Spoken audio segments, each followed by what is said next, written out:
Hello, my name is Katie Mahoney, and today I am here to talk to you about a real whopper.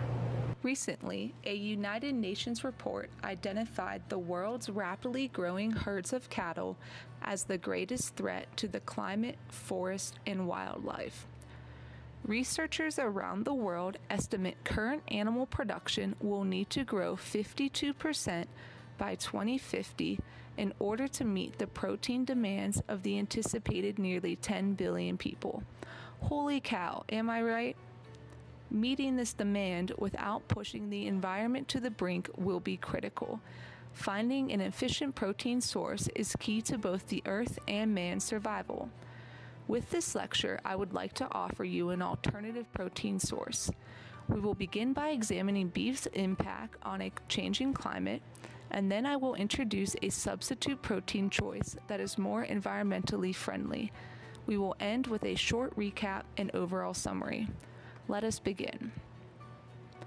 Carbon emissions from greenhouse gases are a root cause of climate change.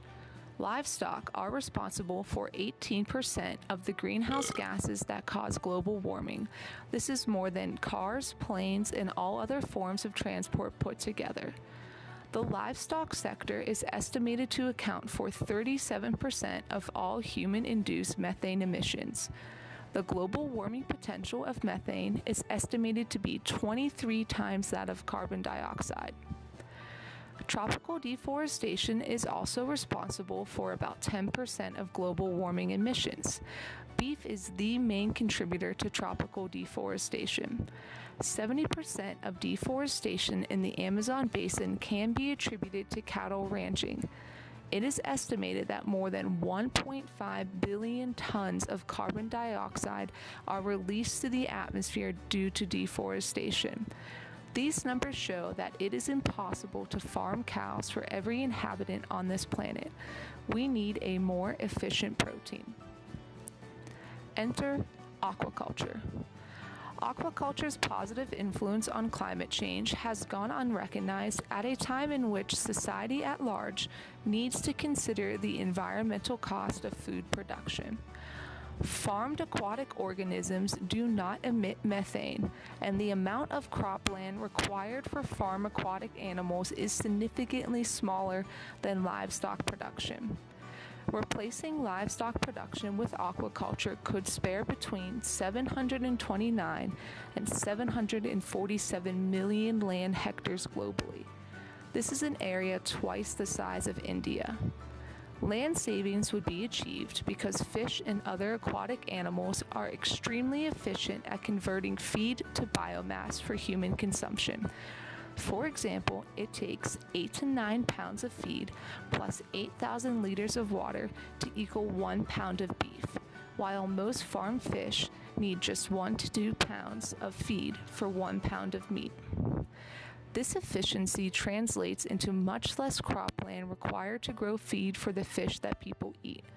When comparing greenhouse gas emissions, cattle production produces 7 times more carbon dioxide, 4 times more nitrogen, and 2.5 times more phosphorus than fish production. Fish is the efficient protein. However, it is important to note the use of farmed fish over wild caught as the appropriate alternative protein source for cattle.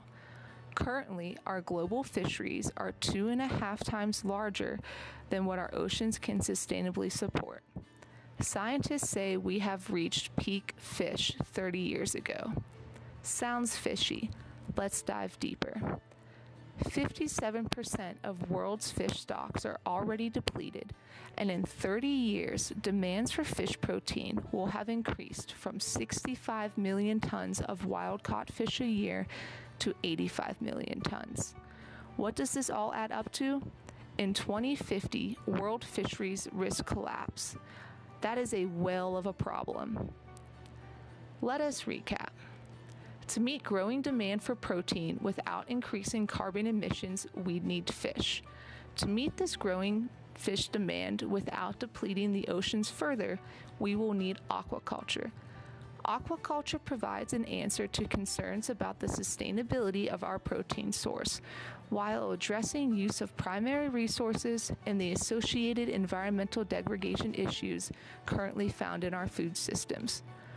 Food security must equate to environmental security, and farmed fish is the most resource-efficient animal protein available to humankind. So before you ask, where's the beef? Take a minute to reflect on how your meat choices have real implication on the future of today's climate. Thank you.